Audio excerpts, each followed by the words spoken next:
from the X Sports Network. This is The Final Score. Welcome to The Final Score. I'm AJ Goodwhere. It was state tournament day over at the Glass House on the girls' side in Murfreesboro on Wednesday. Starting things first with the Lady Mustangs out of Loretto making another return trip to Murfreesboro. Last year's state runner-up was looking to get back into the championship game on Saturday, but first on Wednesday, they had a very tough task in McMinn Central in front of them. Lady Mustangs looking for back-to-back trips to the Class 2A state semifinals, taking on McMinn Central. Here in the first quarter, it's Allie Weathers going to work, spinning and going off the glass with the right hand. Then Weathers here at the free throw line. Drives, spins, and knocks down the turnaround jumper. Then Sophie Weathers getting in on the action. Off the miss is going to come up with the rebound, the putback, and add the foul. She would finish with 13 points. More from Allie Weathers. Off the feed. Going to go into work down low off the glass with the right hand. The Lady Mustangs led by 3 at the half. Moving ahead to the fourth, it's Allie Augustine on the baseline, knocking down the turnaround jumper. Then Sophie Weathers, the backdoor pass here to Allie Weathers, who gets the finish at the rim. Later, more from Allie Weathers, driving into the paint. The nice behind-the-back move gets that one to bank in. She would finish with a game-high 23 points. And Libby Sanders going to put the game away from the corner. She knocks down the three. She would have 12 points. So Lady Mustangs going to win 59-48. We work on in practice all the time. I mean, like day after a game, coming in and still getting up and down the court. And she's always telling us, preparing for the state tournament, preparing for that fourth quarter when you really have to dig deep and push through. And I was telling them today, I think state tournament is all about what you've got in your heart and just coming out there and giving it your all for 4 quarters. So sometimes when you have leadership like I've been blessed with, you just you can look in their eye and know that they've got the game in control. And today they definitely had that look about them. Now over to Summertown, where the Lady Eagles were making their first trip to the Glass House since 2021, as they also had a very tough test from the eastern part of the state in Gatlinburg.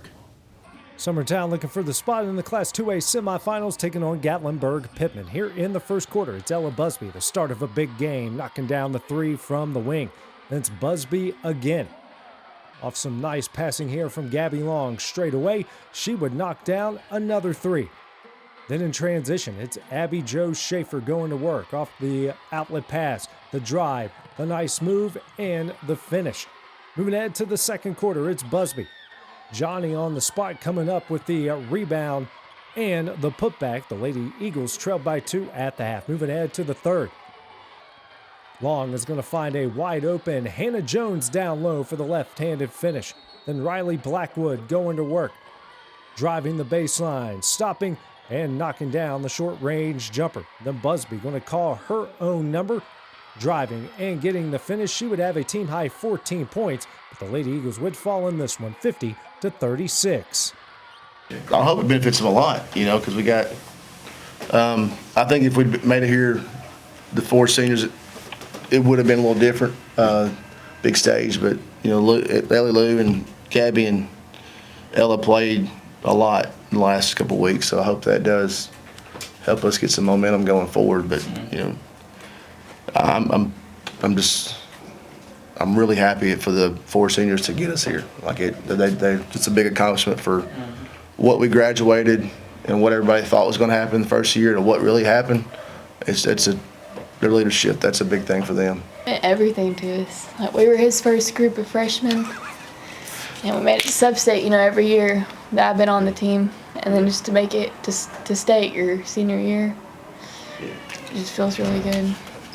Now over to Class Single A, where Richland made some history on Wednesday. They're making their first trip to the state tournament since 1993 and trying to advance to the semifinals on Friday.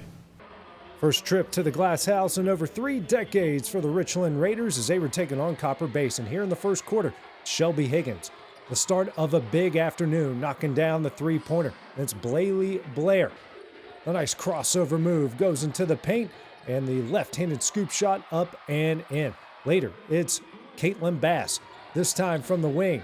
And she's open, and she will knock down the three-pointer. Still in the first, more from Higgins. She will drive into the lane and gets the runner to fall through. Lady Raiders led by 14 at the half. Moving ahead to the third, more from Bailey Blair, this time from the wing, knocking down 3 of her 12 points on the afternoon. Then Higgins going to work once again. Here from straight away, knocks down the deep three-pointer. She would have a game-high 26 points as the Lady Raiders advance, winning this one 45-25. I never made it this far, and it was just a great moment, great experience, and happy to be here. Like, I see a lot of friends and, competitors that I know get here, and to be here myself and be able to experience it with some of my best friends is just awesome. I believe, once again, I said it 3 times now, but they're built for this. I went in the locker room after our region lost, and I said, "You're not made for tears." I don't know if we're going to win the state championship, but we're going to bring our lunch through it. And so, I told them to enjoy this. Let's get out here and watch these opponents that we're about to, whoever it is, and then let's go eat. And as soon as the food's in our bellies, let's focus on the next game. That does it for the final score of a great day, and we'll see you guys once again tomorrow. This is the X Sports Network.